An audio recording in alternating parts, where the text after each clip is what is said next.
So welcome to this year's annual address. It's my privilege to be the Institute Director. My name is Mike Hanna. I'm really pleased to welcome our guest speaker, Sir Patrick Vallance, the main event, and also to welcome lots of important people here. The Provost is here, which is fantastic. The Dean of the Faculty is here, and the Vice Provost of Ridge is here, Geraint Rees. So welcome to everybody.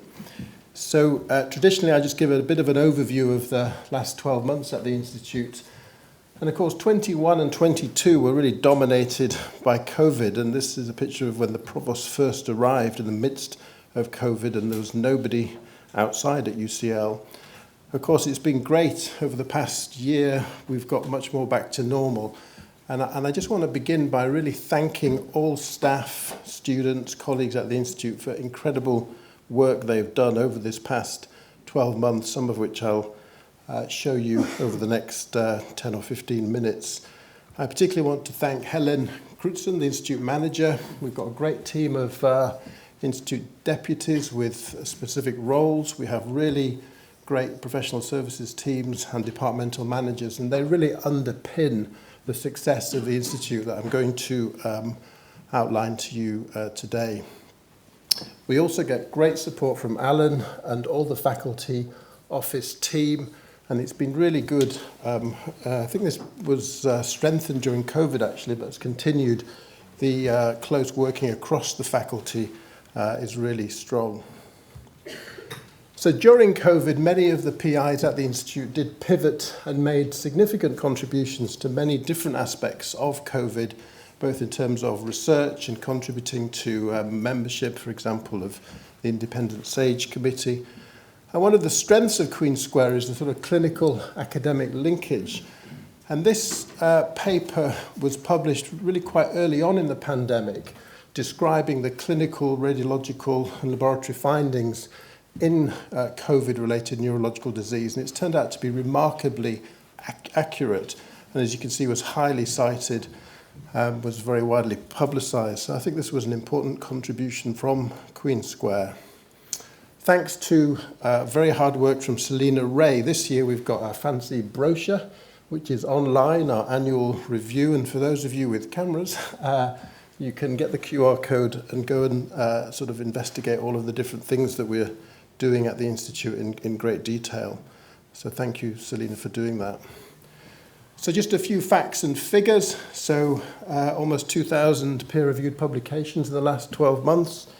Every month there's about 5 or so in what are called, or might be regarded as top-tier journals. So a lot of hard work and productivity. It's been the best year ever in terms of grant income, with 102 million over the past 12 months. And we've now got 335 million in active research grants, and obviously that increases our contribution in the current financial model to the university, which is important. Our plan, our sort of mission, which was sort of reviewed with our executive committee a couple of years ago, is really to deeply understand the mechanisms of the brain in health and disease at multiple scales. We're really interested in translating that into benefit for patients, whether that's prevention, diagnostics or therapies, and of course educating the next generation. And we seek to have impacts locally, nationally and internationally. And of course we want to continue to drive a very positive, supportive culture, but also be financially and of course carbon sustainable. So in terms of translational research, one of the strengths of the Institute is we have this fantastic experimental medicine neurology centre led by Vincenzo Libri, the Wolfson Centre, which is focused mainly on neurodegenerative diseases, but is really successful. And in the last year alone, there's 67 active clinical studies. There's been 1,400 patient research visits. There have been trials of gene therapies and also immunotherapy studies going on in neurodegenerative diseases. So this is a very important part of our translational program. The Biomedical Research Centre was, of course, renewed in 2022 at UCLH for 90 million, and 13 million of this is dedicated to neuro-related translational research. So there's a dementia theme led by Selina Ray and Nick Fox, which is illustrated here with the areas that they are pursuing.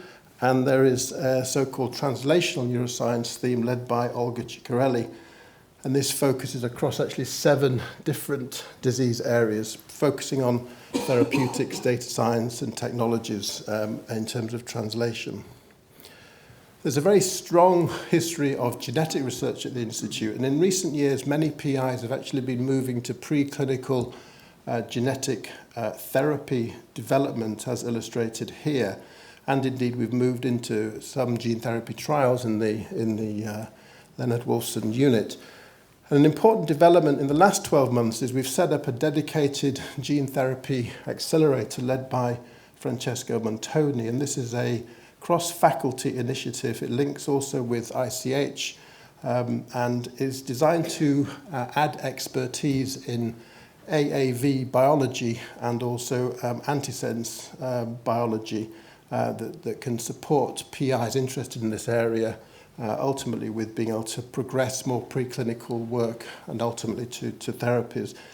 And even though it's only been set up for 1 year, it's already been successful in securing additional external funding and has appointed 2 outstanding senior fellows, one in RNA biology and one in the AAV capsid biology.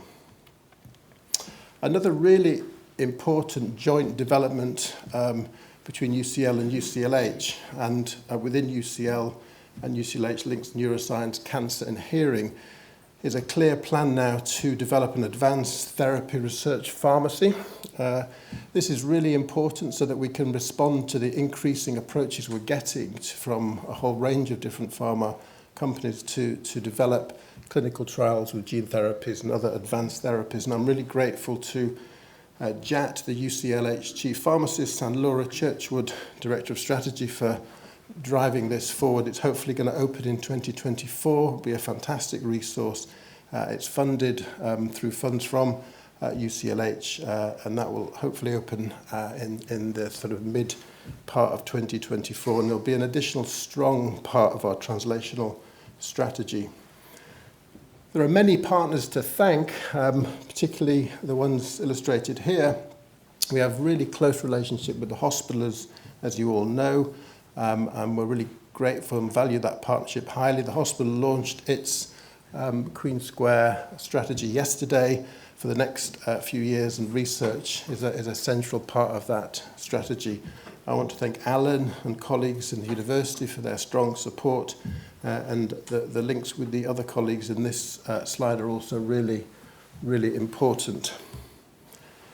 We have great partnerships with many other partners, so I want to thank UCL OVPA team, some of whom are here today, the Brain Research UK team and the National Brain Appeal, and many other charities that support our mission so strongly. We're really grateful. So thank you to all the heads of research departments who sent me in lots of information about their highlights over the last year. I've tried to distill it down, and I'm sorry I couldn't show everything, but that's all in the annual review if you want to have a look. So we have 8 departments led by 5 women and 4 men, all of who've worked extremely hard over the past 12 months to drive the success that I'm going to talk about. So the Imaging Neuroscience department, led by Martina, focuses on functional imaging. There's some nice work from Peter Koch, trying to understand better the functional anatomy of the visual cortex, published in the Journal of Neuroscience, illustrated here. Gareth Barnes has developed a novel optically pumped magnetometer system, a picture of which is in the center there. And this allows the investigation of millisecond scale functional connectivity between the brain and spinal cord, which is really exciting. The Max Planck Center, led by Ray Dolan, is within this department. This is for computational psychiatry and aging research, and they continue to make important contributions, as illustrated by some of these publications here. In neuromuscular disease department, led by Linda Greensmith, they focus principally on ALS and neuromuscular diseases, and they're founding members of the newly established UK Motor Neuron Disease Research Institute, which is a really important development. And they've published many papers on the fundamental mechanisms, particularly of ALS and other diseases, also been involved in trials. And here's just a selection of the many papers they've produced, which is really impressive. Embedded within that department is the ARUK UCL Drug Discovery Institute, and we're very pleased to welcome Fiona as the new CSO of the Institute. And she's been really busy already in the last few months with lots of tours and meeting lots of people. And David Cameron, who's the president of ARUK, was hosted on a tour just recently, as you can see. And also very exciting, his work from the Discovery Institute has now led to the formation of a spin-out company which has closed with 48 million of Series A funding for a new potential Alzheimer's disease drug. So that's a really major translational development, so well done to them. In brain repair, which focuses on imaging, stroke and neurosurgery, colleagues have made a major contribution to national clinical guidelines for stroke. And Hanna Marcus, the neurosurgeon, is developing a safer surgery system for pituitary surgery using AI. And this was in the news. We have strong Parkinson's disease research in this department, headed up by Tony Shapira. And I just want to highlight two particular areas. There's the Edmund J. Safra clinical trials platform. This is a multi-arm clinical trials platform for national clinical trials in Parkinson's disease, trying a number of different agents. This is led by Tom Fultony and Sonia Gandhi from the Institute. And there's major funding for more fundamental Parkinson's disease mechanistic research through the so-called ASAP, Aligning Science Across Parkinson's scheme. And this is a really important part of the Parkinson's program led by colleagues illustrated here. Sarah Tabrizi and Nick Fox lead a department on neurodegenerative diseases, which has a number of elements to it, the Dementia Research Centre and the Huntington's Centre. And again, very fundamental research into disease mechanisms is illustrated here. And John Hardy is in this department, and of course John developed the amyloid hypothesis for Alzheimer's, which has now led to, as you know, clinical trials, with some success.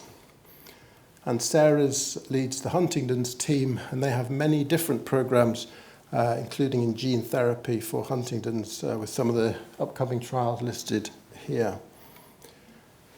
And I'm really pleased that Karen Duff, who leads the UK DRI Institute at UCL, was successful in leading the QQR for the next 5 years. And that group is growing and producing outstanding basic science research. And we're also very pleased to welcome Professor Siddharthan Chandran as the new director of the DRI nationally, but will be based at the HQ, which is at UCL. And there have been some really interesting fundamental papers in the last 12 months from the DRI, from Bart, illustrated here, and also from Soyeon Hong, illustrated here. Epilepsy is very strong at the Institute. We're really pleased to show Michael Spence all the work in terms of clinical and research that goes on at the Chalfont Centre for Epilepsy, which is a sort of a sister location for our epilepsy programs. And another sort of impressive achievement by the epilepsy team is the American Epilepsy Society each year award a single award for the world's best clinical science research recognition, and also for the basic science recognition. And actually, both awards went to the same department here this year, one to Matthias Coep and one to Dimitri, so that's pretty impressive. And finally, in terms of the departments, neuroinflammation, led by Olga Ciccarelli, is very strong, both in terms of basic science. So here's an example of Ken Smith's work looking at the role of tissue hypoxia in MS. And Olga has led a program of discovery biomarkers looking at ways to differentiate MS from its mimics, indicated here. So switching to other aspects of the Institute, so Sanjay Sisodia is leading a strong program all around climate change, and I just want to congratulate all those colleagues who've got different Green Impact Awards illustrated here. And Sanjay with Lancet Neurology has established a Hot Brain Conference, 2-day conference looking at all aspects of climate change on neurological diseases in the brain, and that was very successful this year. There's a second one planned next year. We have a major focus on EDI led by the team illustrated here with Helen Plum-Favreau. And I'm really pleased now 1 in 10 of all staff in the Institute are involved in some aspect of EDI. There is a EDI committee and different programs illustrated here, which I think is super important. And here are just some of the initiatives, for example, in mental health support and supporting staff, personal and professional development. Really, really important.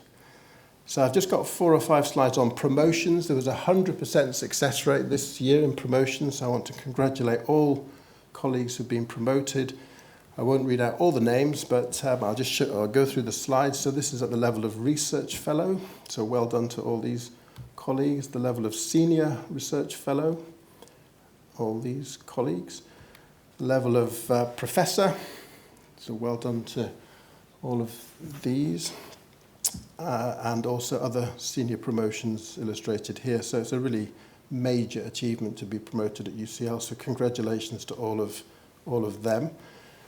There have been many honours and awards this year, but I particularly want to highlight the award to Sarah Tabrizi, the MRC Millennium Medal, which is a huge achievement in recognition of her major contribution to fundamental understanding of Huntington's disease and the development of gene therapies for Huntington's disease. And there are many other awards, and I just want to congratulate all of these colleagues for their awards. I won't read each one, but all really well done. So welcoming new staff, I've mentioned Siddharthan, who's very welcome. Jeshma's the new centre manager at the DRI. Welcome back to Alex Addo, who's returning as our Institute Manager for Education. I've mentioned Fiona, and welcome to Carl, who's a new Associate Professor in Neuropathology. And we were very sad to see the passing of Linda Luxon. Many of you may have known her. She was a real pioneer of neuro-otology research, linking the Ear Institute and Queen Square, and established a world-leading neuro-otology department. Education is central to the Institute's activities. It's grown substantially, as you can see, over the last 10 years or so. We've now got 530 MSc and PhD students. The PhD students had a great away day this year in Hastings. We want to thank the Master's Education team. A lot of people do a lot of work to support the students, and we want to really thank all of them. And similarly, we want to thank the graduate education team as well. And we're very pleased that the graduate education overall experience scores illustrated here have substantially improved in the last couple of years, thanks to the hard work of many colleagues. And there's 2 new developments in education, the intercalated BSc led by Professor Tim Young, and there will be a new human neuroscience BSc across the faculty led by James Kilner at the Institute. And finally on education, just to thank David Blunderud and Carolyn Saleh, who both, after many years of service supporting the education team and unit, have moved to new roles. In terms of prizes, I just want to congratulate Oliver Ziff and Angelo Dawson for jointly winning the Queen Square Essay Prize. This is a prize that's been running for, I think, about 30 years. It's a very competitive prize. And I think if we could just give them a round of applause now, that'd be great.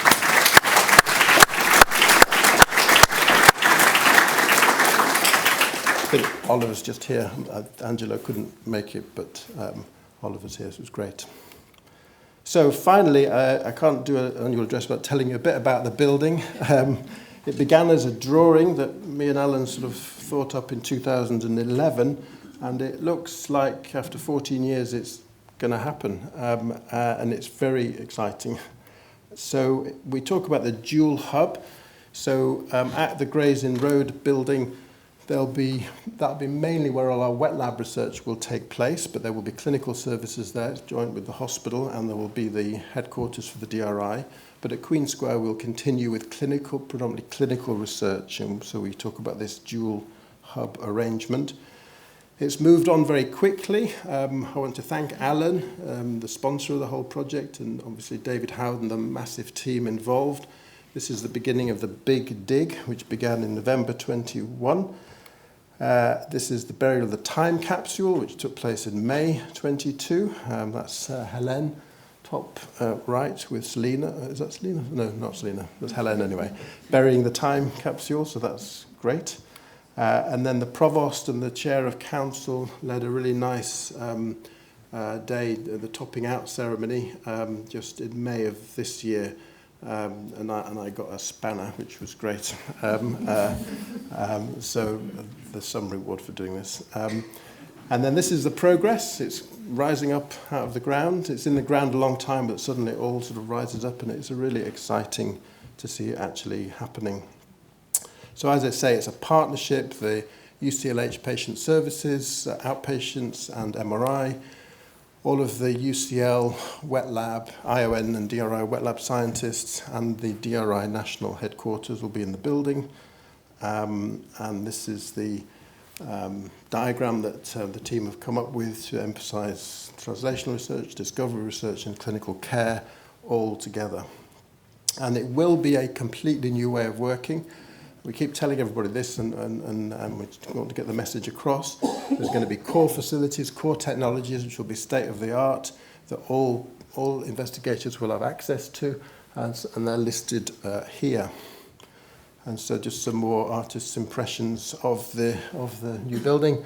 And you can see on the far left that Gray's Inn Road will be very quiet all the time. There'll be no traffic, so it'll be great.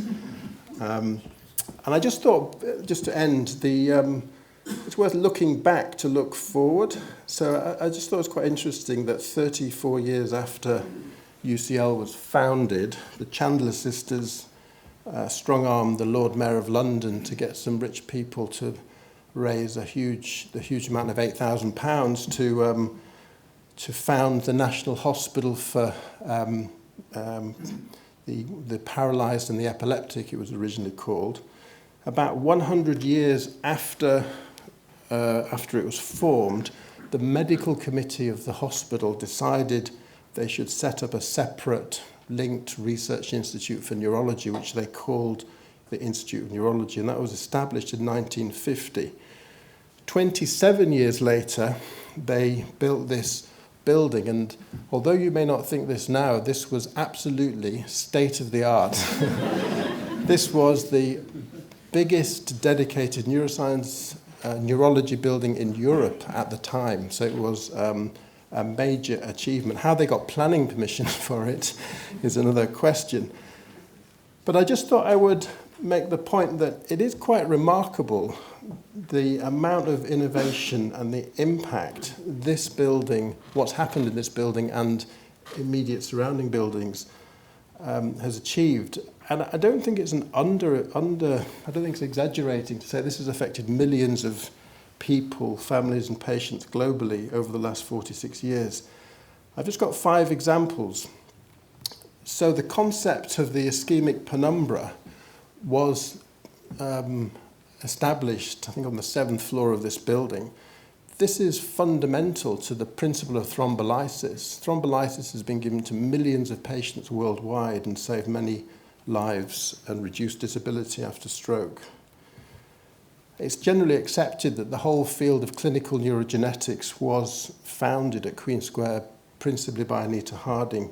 She discovered many genes and, of course, discovered that deletions in muscle mitochondrial DNA can cause human disease, which led to thousands of mitochondrial DNA mutations linked to human disease being found and being part of diagnostic services worldwide. There have been many fundamental discoveries in relation to Parkinson's, dementia, ALS, for example, the amyloid hypothesis, which has led to clinical trials worldwide. There's been pioneering imaging research, both volumetric imaging for Alzheimer's MS imaging, the criteria for MS, and of course the SPM protocols developed at the PHIL, which again have been adopted globally. And finally, major progress in ways to approach treating epilepsy through surgery and deep brain stimulation procedures, which again have been adopted worldwide. So these have all really come from either this building, mainly this building actually, or buildings nearby. So I don't really know much about, what are the real factors for success in innovation and what's a successful ecosystem, but you would observe that these are probably factors that are important. So brand new state-of-the-art environment and technology, so this building was it in 1977, attract the very best people and build teams, co-locate scientists with patients, basic researchers with clinical researchers, because I think that informs what the right questions might be to ask. And of course, that together is an inspiring environment for students and for the next generation.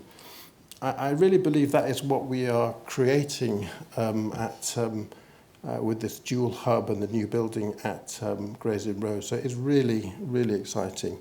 And I think over the next 46 or 7 years, we have as good a chance as any place in the world to solve what are the remaining challenges, which are just listed here, which are causing major disability and morbidity for patients and families. So I think it's really exciting, and I just want to thank all of the people that have made this possible. It's quite an amazing thing, and when it happens, it's going to be super. So I'm going to turn now to our guest speaker for this evening. So I'm really delighted to welcome Sir Patrick Vallance. He's an alumni of UCL. He's currently chair of the Natural History Museum, and I read on Wikipedia he always wanted to be a paleontologist. But he was, of course, a chief scientific advisor for the government, particularly during the pandemic.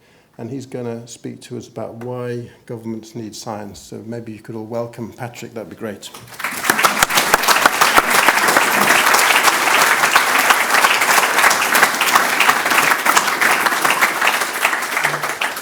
Thanks very much. Incredibly impressive to see all of the things that have happened here and to catch up, having not been here for a while. It really does look fantastic. And I was just thinking, if I was starting again, I know where I'd come. It's brilliant. This is the second time I've been asked to give this talk. And last time I spoke about pharmaceutical industry and making medicines. And this time I'm going to speak about why governments need science, and I'm really pleased to be here and honoured to get a chance to speak to this topic. So why does government need science? And I'm going to start with this and a challenge, and the challenge is, I challenge you to think of any area of government policy or operations where science, technology or engineering wouldn't make a difference. So whether it's how we think about our food supply, our food security, our food quality, whether it's how we think about our housing stock and how we build houses, how we make sure that they have got the appropriate resistance to climate change and indeed are carbon neutral, how we think about town planning, of course how we think about our energy supply, our health, how we communicate with each other across the country, how we get around the country, whether that's by rail or by road or other means, and how we educate our children, how we think about things that drive the economy. All of these are crucially dependent upon science, technology, or engineering. So my first point is every single department needs to think about this. It's not something just for a department of science. This should be an embedded function right the way across government. And if you don't do that, then you are at a disadvantage as a government. The second point is that one of the really big roles for government is to ensure the well-being, safety and resilience of the country and the population. And if you think about the role of science and engineering there, it's huge, whether that's in traditional defence or in cybersecurity, or indeed in matters of resilience. And I show one example down the bottom here of, some of you may remember, the near collapse of a dam in Toddbrook Reservoir 3 or 4 years ago. And in my time as Government Chief Scientific Advisor, I've had a number of occasions when COBRA, the emergency committee, ministerial committee is called and science advice has been required. The first of these actually was just soon after I started in the job, when there'd been the Novichok poisoning in Salisbury and then Amesbury. And it's very obvious when you have an event like that science comes right to the fore and has to be there, and ministers have to listen to scientific input. It was also the case when the dam was close to collapsing. You know, what did this really mean? There was clearly a big structural engineering question, but there were also questions about what happens to water flow through that part of the land, which areas were going to be most vulnerable, how long was that going to hang around, what were the risks in terms of the potential infection that might occur as a result of that water. The third one that I was involved with was, and again, some of you may remember this, it was a slightly weird one, just before Christmas, the week before Christmas, I think it was in 2018, when drones were seen over Gatwick and the whole airport came to a halt. And the question was, what do you know about how to stop this? And the answer was nothing. And in fact, it was very difficult to find anyone who knew about it. And of course, in that case, lots of the science and engineering advice had to come from industry rather than from academia. But it's a good question. You know, how do you stop these things at an airport where you want to keep a signal going because you've got aeroplanes you're trying to land, so you can't just block all the signal like you might do in a military situation? And how do you think about whether you can capture these things or take them out of the air in some way? And then the final one, which I'll touch on a bit more later on, is, of course, COVID. So this notion that science comes to the very fore of government thinking during emergencies for resilience is important. But then the third area where science, technology, engineering are important is just in the economy itself. So if you look around the world, 7 out of the 10 biggest companies in the world are science and technology companies, and they grow faster than other companies. And if you look at the percentage spend, both public and private, on R&D, it correlates with productivity at a national level.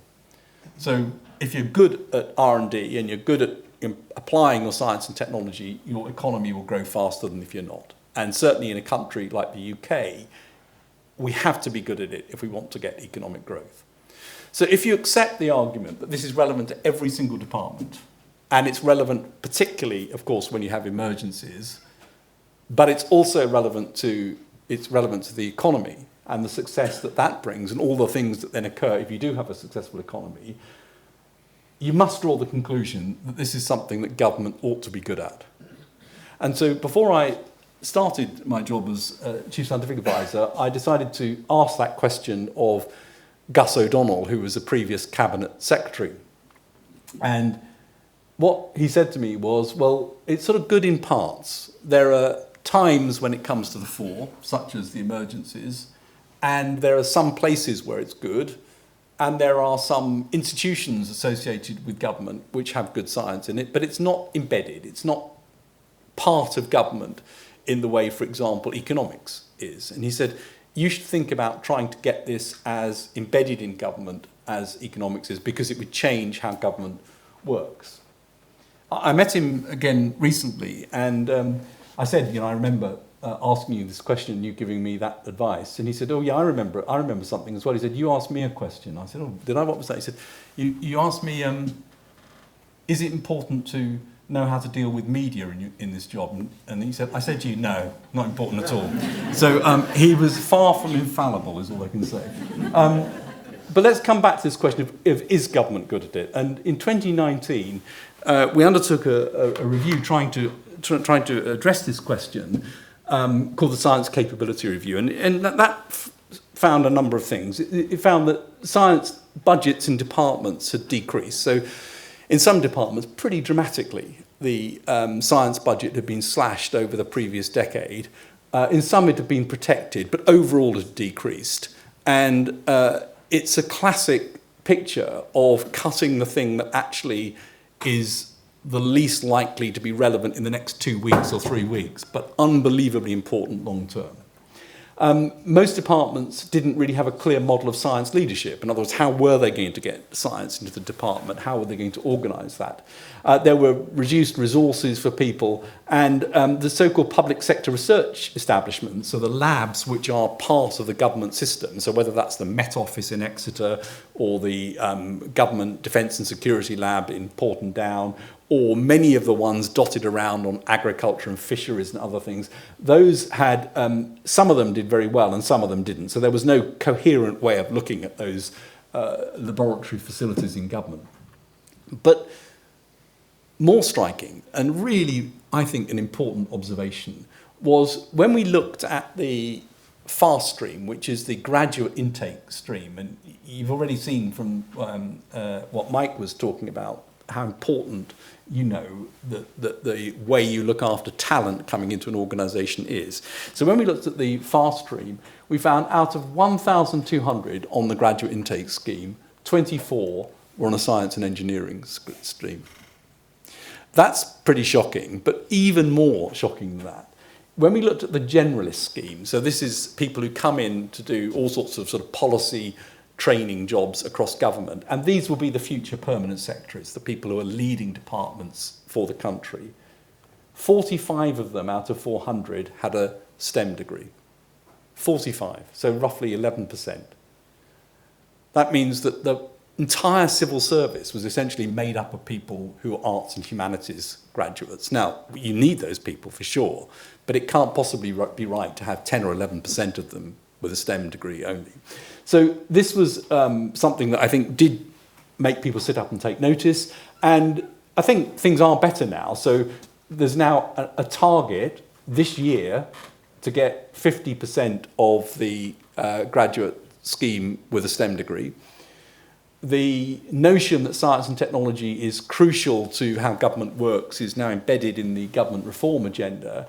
And the integrated review, which was published a couple of years ago, which was trying to define the position of the UK in the world and what its policy was in relation to other countries, had not only a chapter specifically on science and technology, but it was also woven through every other chapter. So there's a significant change, including with increased budgets and a much better way of thinking about the public sector research establishment. So there's no doubt that things are in a better place, and there are now chief scientific advisors in every department with structures around them, so that they're just not lone operators, but they can be part of trying to embed themselves in everyday policy thinking and embed themselves in areas where somebody might not think that science and technology would be important, but you might just see a different angle and say, yeah, okay, this is somewhere where we think we can make a difference.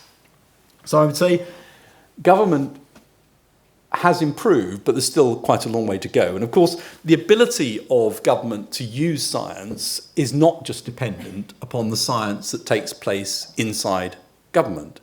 It's dependent upon the entire system in the UK, and fundamental to that is the foundational science base. So largely we're talking about the academic science base. And here the UK has historically done really well, and this is a little bit out of date, but only by a couple of years. We've got 1% of the world's population and 4% of the world's researchers. We have 7% of the world's academic publication and 14% of the most highly cited, and many of the top universities in the world are based in the UK. And we've already heard, how important institutions like this are in terms of the position across the world. So by any measure, and people use the expression sort of world-class a lot, but I think by any measure, the UK is world-class at its science base. It doesn't mean that that is a God-given right to be world-class, and it needs funding. And it needs appropriate long-term continued funding, and it needs to be seen as a resource that the country must have. And Paul Nurse's recent report has sort of highlighted that we are in danger of slipping, actually, if we don't get this right. So I'm going to give this sort of, if I was scoring things at the moment, this is in a great position historically, we've got to look after it and got to make sure that that continues to be a strength of the UK. So you've got government science, you've got foundational science, but the third leg of the stool is industrial science. And it's worth just thinking about where the UK is in terms of industrial science. We have some big areas where we're good, and we have probably over-representation for our size. So we are actually world-class in the pharmaceutical area, where we have two very large international companies. We're pretty good in defence areas of science technology. We're good on aerospace and some aspects of engineering more broadly. But we don't have lots of big companies with big R&D base. We have some. And you wouldn't expect a country of this size to be good right the way across the board at it. But you will know that much of the innovation that's taking place in private sector science is taking place in small companies and spin-outs. And there we've got a better story. So we have more startups in the UK than anywhere else in Europe. And here what you can see is the sort of growth in startup numbers. So this is all normalised against a baseline of 100. And you can see we've grown the number of startups proportionately roughly the same as in the US and Europe. So we're doing well. There are many more startups than there ever were. If you go to the right-hand side of this, though, and you now ask the question, well, what's the funding like? And this is the venture capital deal size for companies. You can see US and, Europe and the UK is down here and the US is up here. So we still undercapitalise our startups, and that creates a big problem because if you undercapitalise, you spend all of your time trying to raise money. But even more than that, if you look at the scale up, the ability to move to companies, I'm talking sort of 400 million investment size. If you look at that scale up time, which is when a company moves from being something that is an important, promising twinkle in the eye, as it were, to something that becomes an established company that could be the future really big companies, we don't do well there. We've got about a tenfold lower investment in scale-ups than the US. And many of our companies end up going to the US or elsewhere to try and scale up. And so if we want this to be a big part of what the UK does, that has to be addressed. And part of the reason we have that gap is our financial institutions in this country simply aren't geared up to invest in those high-tech, higher risk, but potentially higher return companies. And that includes things like the use of pension funds as a critical lever to try and get that investment more. So my scorecard then would be government, lots to do, headed in the right direction for its science. Academia, foundational science base, very good, but we've got to keep it really good and keep investing. Industrial, lots of promise with big companies and startups, but something that needs to be focused on in terms of the ability to scale and to turn these small companies into big companies. So to try and bring that together, I want to give two examples of why these three things are interconnected and they matter for any country and any government that wants to be good at science. And both examples I'm going to give are examples of resilience, so they are things to do with threats to the country. But both of them are also examples that are relevant to the economy. And in both cases, if you get it right, the economy does well, and if you get it wrong, the economy does less well. And the first of those is COVID. So for me, the COVID story started in earnest on the 3rd of January 2020. I was away at the time, and I sent a message back to the Government Office for Science saying, I think we need to start activating the SAGE process, which is the Science Advice for Emergencies group, and start to think about what that's going to look like if whatever's happening in Wuhan will escape and have a bigger global threat. So we started the process on January the 3rd. And I'm not going to go into great details of it, but I want to illustrate why the three parts of the science system are important. Because the UK has a well-funded, extremely high-quality foundational science base and academic base, it was possible very quickly to get experts to come in and give advice, whether that was mathematical modelers, epidemiologists, clinicians, behavioral scientists, engineers, virologists, immunologists. It was possible to get really, really good people in quickly who could give up their time, were supported by their universities, and could actually start to work on what advice needed to be given to government. And it wasn't just the advice side of it, but the most successful study by far across the world, and you could argue it was really the only big study that showed conclusive answers, was the recovery study run in the UK out of Oxford. Why was that so important? It was appropriately sized to get definitive answers on what worked and what didn't work in terms of interventions. And 143 days or so after the emergency was declared, it showed that dexamethasone reduced mortality rate in patients hospitalised with COVID. That was incredibly important. It was even more important that it showed a whole load of things that didn't work. And it's difficult to remember now, but if you go back, there were an awful lot of claims of things that worked and anecdotes and extreme examples of, we've shown in 2 people that there's a miracle cure here. And of course, all of those things turn out not to be true. And that trial was only possible because there was a pre-existing trial infrastructure in the UK and people who really knew how to do these big studies. And at the peak of the first wave, something like 11% of all hospitalised patients with COVID were in that trial. That's a really, really big number. Normally, when you think about what the percentage of patients is in a clinical trial with any disease, it's 1% or lower. So that, I think, was an example of really where that foundational science base was important. Another one would be the COG UK, the genomic sequencing group that we got together very, very early on, built on the strength in sequencing and understanding genomes right the way around the UK. And by the middle of 2020, 50% of all the viral genomes in the world were being sequenced by that consortium in the UK, a very important part of understanding the evolution of the virus. So the foundational base was clearly important and was a reason that certain things could happen. But on its own, it wasn't enough. So even if you take vaccines, where we had good research going on in a very well-funded and excellent group in Oxford and other groups dotted around the UK, you can't make a vaccine in academia alone. You have to have companies involved. You have to be able to turn this into something that you could produce in millions of doses and understand all the processes to get this through the regulatory system.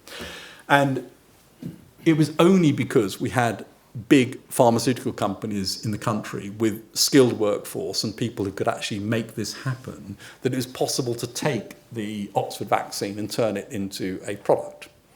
It was only because of that, and I'll come on to this in a bit more in a minute, was it possible to create something that allowed the country as a whole to look at vaccines in a way that enabled us to get the right ones early on because of that skilled workforce.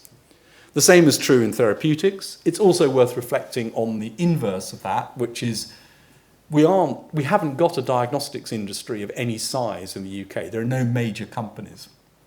And diagnostics, scaling up testing, was incredibly difficult in the UK during COVID. Part of the reason, I think, was because of a lack of an industrial base in diagnostics. In Germany, where they've got lots of big diagnostic companies, a lot of the work of scaling that up was done by those companies. So the industrial science base becomes really important, and this interaction is crucial. And in fact, some of the things that industry was then able to contribute to are a bit invisible. So the Office for National Statistics survey, which was the survey that determined what the community prevalence of infection was, took samples all around the UK every week to try and work out what was happening to the spread of the pandemic in the UK. That should, in my view, should have been done by Public Health England, but Public Health England couldn't do it because they were so overstretched and underfunded. Office for National Statistics took it on, said, we'll do it. 2 weeks later, they realised, of course, they didn't have the skills or the staff to do it. Somebody who was the head of a contract research organisation had moaned to me about 3 weeks before that they'd had to stop all their clinical studies because they'd all been stopped so that the COVID studies could be done. And he said, I've got lots of people sitting around who've got nothing to do. So I thought, okay, you told me that. So I phoned him up and said, if you've got nothing to do, come and help the ONS survey. And they were able to transfer 1,000 people or something very quickly onto this. And he promised me they could do it in 5 days. And I think he was a bit... he said it actually in front of the Prime Minister as well. So at 7 days, when he hadn't done it, I phoned him up and reminded him that he'd said he'd do it in 5 days. But they did come and actually really help us. So that was a company that helped the ONS to get this done. So again, that link between industrial, and in this case, government science was incredibly important. And then government science itself was crucial. The MHRA, the regulator, was really, really on top of what needed to be done to get both therapeutics and vaccines approved quickly and safely and appropriately in the UK. And they did it by being flexible, sitting down with companies right at the beginning, understanding in-stream evaluation of data. PHE, of course, was run ragged, but their science was important. They came up with the diagnostic test very early. It then just wasn't able to scale it from their resources. So government science was also important in this, and I want to give one example where the whole thing came together, which was the Vaccines Task Force, where the problem was very clear. Could you, or the objective, could you get a vaccine for the population by the end of the year? And the starting premise was that it was unlikely. And indeed, it wasn't at all certain that you could ever get a vaccine for COVID. But that was the objective, and it took people from industry and a lot of people who actually were engineers from industry who understood manufacturing. It took people from the private sector who understood doing deals with companies and understood how to take a risk-based portfolio approach across the multiple vaccines that were out there being looked at. And it took civil servants to make sure that that was done in a way that could be sustainable across the pandemic. And it took academics, of course, who were doing all sorts of things, including discovering some of the vaccines. So that integrated model was incredibly important for this.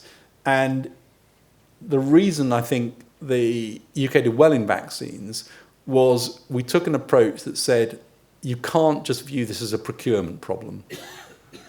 It's not a procurement problem, it's an R&D problem, it's a manufacturing problem, and it's a procurement issue. And that question of how you do that was an important part of it. And on many occasions, companies would say, we've got a vaccine. The really good people from industry in the Vaccines Task Force go out and look at it and say, they can't make it. So don't waste your time there. They don't know how to make it. And that is a crucial part of getting that right. I said it's a resilience story, that's obvious, but it's also an economic story. And what happened, because of the way that the MHRA worked, the Vaccines Task Force worked and others, companies started to reinvest in the UK again and said, okay, we can do business there because we can see you can be agile. Now, I think we're in danger of losing that again, but there was a turnaround in life sciences investment from big companies as a result of this. My second example, and if COVID was a 2-year crisis, this is a multi-decade crisis, and that is the climate crisis that we face. And I show this slide for 2 reasons. One, because I think it's really an amazing piece of science, and the second is because around 2020, again 2019, 2020, there was climate skepticism in number 10. And it's difficult to know how to deal with that when you're dealing with political skepticism about something which is so important. And one of the things that I decided would be important is to try and get the Prime Minister to understand what the science was actually saying. And I can say this because he said it publicly. This slide was the thing when we sat down and managed to get 2 hours of his time on a Friday when things are a bit quieter because lots of MPs have gone back to their constituencies. We had 2 hours. We got a group of us together to talk through some of this climate science. And this is the one that he credits with his sort of road to Damascus conversion on the importance of this. And, you know, right or wrong to use this one as his, but it is the one. And the interesting thing about trying to speak to politicians is you don't know what's going to catch their eye. You don't know what's going to sort of get to them, and they're going to say, okay, that makes a difference. So this is, the carbon dioxide content in air over 800,000 years. And the way this is done is you take ice cores right the way down in the Antarctic. So you go very deep in the ice core. So you're going back to ice that was laid down 800,000 years ago. They're now doing it, by the way, to about 1.2 million years, which is interesting because it covers a period of huge climate change that occurred during that time. And then you can slice the ice very, very thinly and measure the carbon dioxide content that's trapped in the bubbles in the ice. And this is the work of people all around the world. But you can see that for 800,000 years, the carbon dioxide content is sort of bubbled up and down. Ice ages occurred. Homo sapiens started to appear. And here, today, this isn't a red line pointing to today. Today is here. And this vertical increase in carbon dioxide is the Industrial Revolution, the post-industrial revolution. So it's very difficult to look at this and say, I don't believe this is a man-made problem. You've got 800,000 years of data, and then this huge increase there. And so this was the thing that changed his mind. Now, this is exactly the same as in COVID. The 3 parts are important. Academics were crucial to identify the problem. They alerted the world to this problem. They continue to alert the world to things like tipping points. What is it that means something's going to actually be irreversible? They continue to look at things like how do you mitigate as well as adapt to the changes we're seeing. That academic work is crucial and must continue, and there are things that are really important that we don't understand. Clouds turn out to be incredibly difficult to understand in terms of their impact on some of the climate effects. We don't get good forecasting at the sub-kilometre scale, and you need to do that if you're going to plan for resilience and adaptation. So there are many things that are, of course, going on, and how do you invent new things to try and help with this, and how do you think about carbon capture and storage and so on. So the academic part is obviously very important. But the solutions need to be scaled solutions for an entire population, and that requires industry. If you're going to start to do these things, whether it's housing, whether it's carbon capture, whether it's hydrogen for vehicles or heating or whatever, these are massive industrial challenges which need big companies and small companies to be engaged in innovation and implementation. So that needs to be part of the system, and it's very, very destabilizing for companies that are trying to invest in long-term solutions when policies change quickly.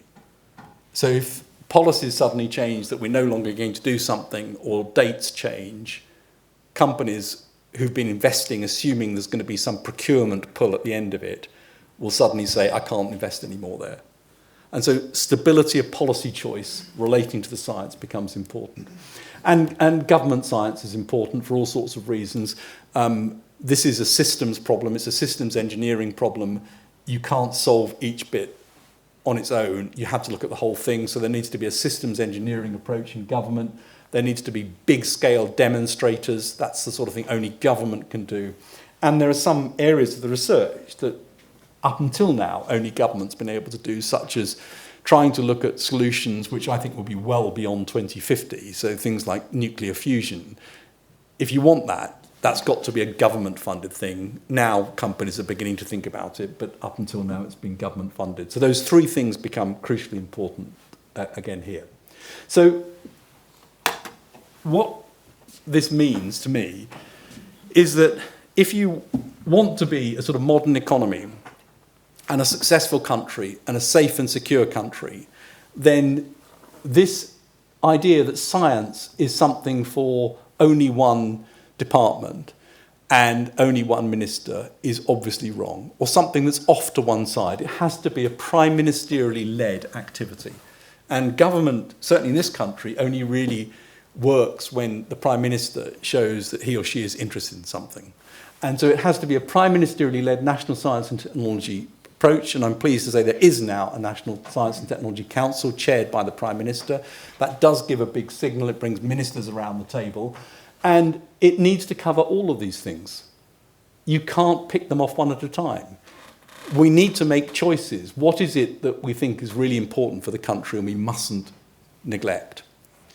Our vaccine industry had nearly disappeared. Not because somebody made a positive choice, we don't need a vaccine industry, it was benign neglect. Our approach to 5G, you'll remember, was unbelievably vulnerable by having Huawei as the only supplier. That wasn't a decision, it was benign neglect. So you can't neglect these things. You have to make active choices informed by science. We should signal what we're good at and what we care about, because businesses then take notice of that. We absolutely need to invest in research and development, public and private, of course, talent and skills. We need to get the financing right. I've talked about scale up. And a very interesting example in Canada, the pension funds in Canada and the teachers' pension fund has consolidated lots of different pension funds into one. And they invest heavily in science and technology companies. It's been brilliant for the pensions, it's been brilliant for science and technology, and it's been brilliant for the pension holders. We don't have that in this country. Our pension funds do not invest in this sort of company. That has to change, and there needs to be some incentives to do that. Procurement's key. Government needs to be prepared to procure things which are innovative. The vaccine task force, the most likely outcome at the beginning was that it would fail. Had it failed, the National Audit Office and the Parliamentary Accounts Committee would have decried it as the biggest waste of public money ever. And yet, you know, innovation comes with failure. So procurement needs to accept that failure occurs, not as a disgraceful waste of public money, but as part of the price for being innovative. And we need to get infrastructure right. Regulations and standards are critical, and obviously that's topical at the moment with what's going on with AI. And the public sector itself needs to be a consumer and pull-through of science and technology. These things, I think, if we can keep as sort of stable things in a way that business can see, we'll get a much better ability to get investment right the way across the country. Well, I want to change tack for the last few minutes to talk about another angle, and this really pulls on my current job at the Natural History Museum. When we talk about the foundational science base, there's a temptation sometimes to think you can direct that and know what you should do. And of course, one of the great things about science at the early discovery stage is who knows what's going to happen. You've got to have a broad enough base for the unexpected to occur. And I want to give you two examples of really unexpected stuff, because you don't really think of this sort of thing going on inside museums or why collections might be important.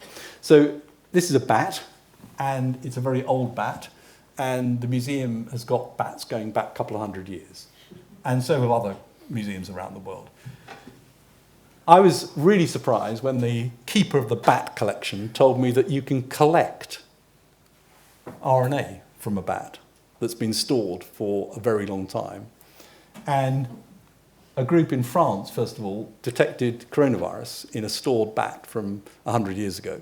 And so around the world now, museums are looking at their collections and they're trying to get a consortium together to say, could you study the evolution of coronavirus across the world in stored bat samples in museums? I mean, who would have thought that that was something that you could do even?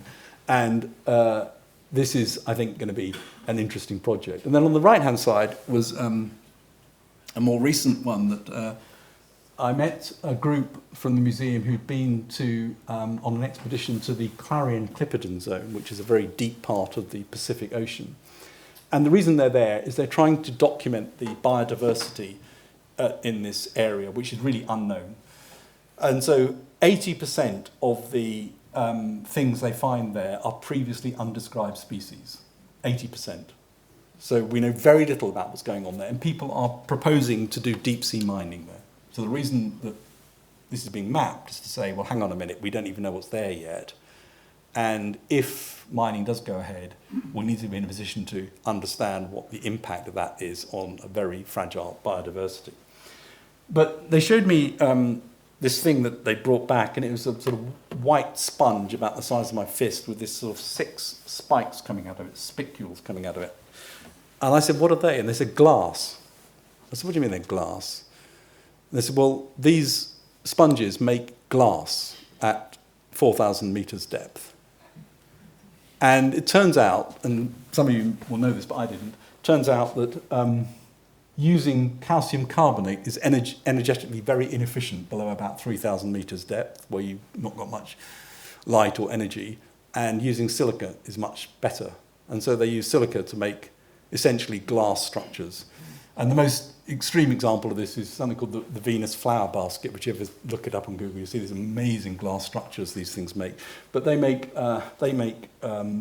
glass, in this case, these sort of spikes here.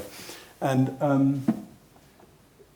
I then went and sort of looked up about this, and of course there are enzymes called glassins, of course, and lots of other enzymatic processes that allow you, and this is a really interesting thing, to make glass at 2 degrees centigrade. So then you start thinking, well, what about the bioengineering aspects of this for synthetic biology? Could you actually make glass using an enzymatic process at 2 degrees centigrade, and would that be energetically more efficient than what we currently do? I don't know the answer to that, but these sorts of unexpected things I think are interesting. And the unexpected, of course, is partly what underlies the new Advanced Research and Invention Agency, which is just beginning to outline some of its thinking around the projects that it might fund as a different way of looking at funding of certain types of research in the UK. And over the next few weeks, you'll see some of their project ideas or embryonic project ideas beginning to come through that they'll be looking for input into and looking for how to fund this around the UK. And I give you some of these are actually not the ones they're going to do, but these are some of the ones that they've been thinking about. Could you design a plant that creates a rain-proof shelter from a single seed? Answer is probably yes, but difficult to do. Adaptive optics. How do you think about active cooling mechanisms for the Earth? And this one was about insects and complex behaviour that robotics might learn from. So I think that's going to be one to watch. And I will end with the most important thing of all, which is nothing of this is possible without people.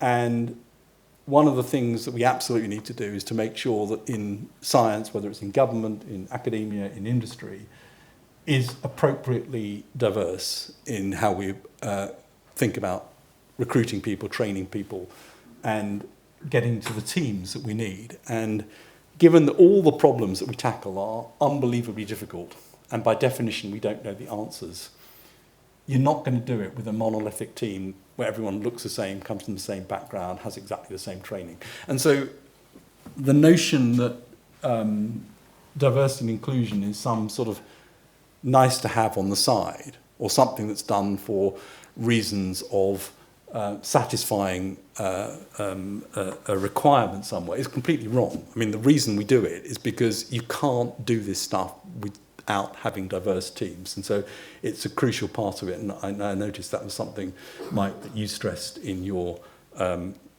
presentation of the last year as well. So I will finish there, and thank you very much for your attention.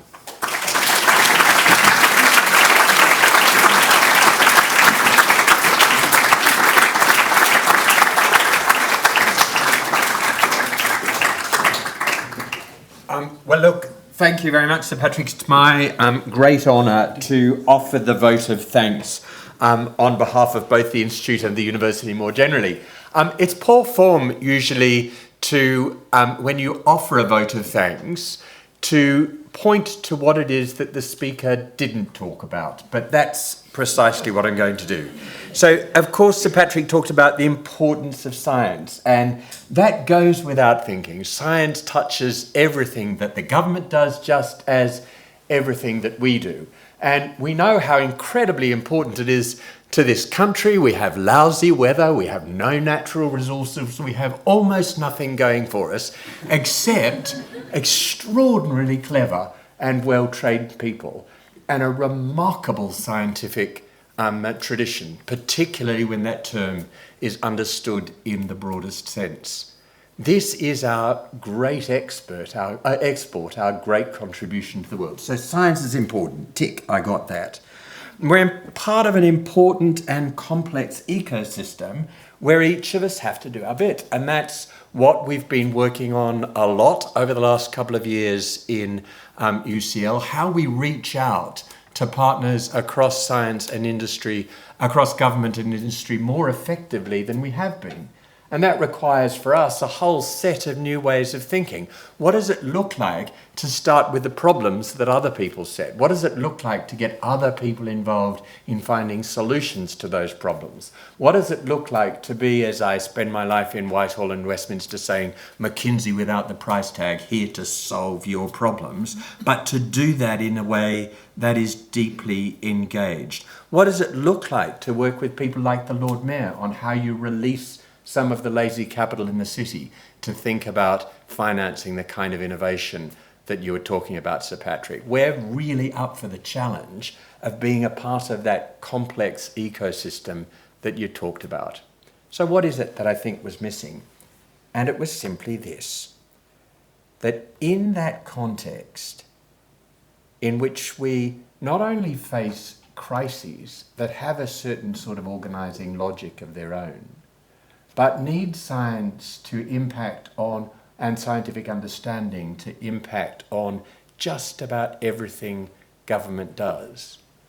We need incredibly talented science communicators, and we need incredibly talented people with a particular kind of synthetic intelligence that can bring together different disciplines, that can bring together the insights of scientists from across the range and bring them with their colleagues in the arts and humanities, and yes, even politicians, to show the way for how science can make a difference.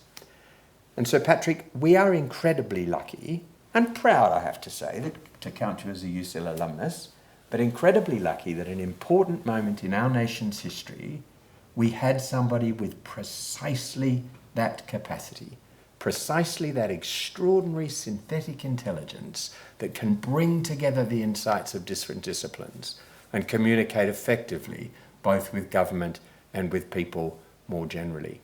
And I think for the challenge for us as a university is how do we train people with that ability? Yes, deep technical expertise, but also the ability to bring technical fields and general questions of public policy together and to communicate insights in ways as engaging, as straightforward to understand, and as profound as you've seen tonight in tonight's remarkable lecture.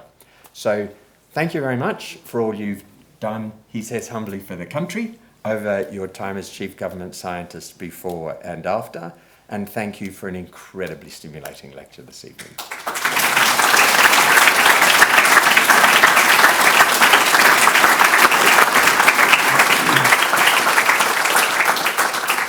Okay, so thank you, Sir Patrick, thank you, Provost, and that's the end of proceedings. You're welcome to join us now for a drink in the foyer. Thanks very much.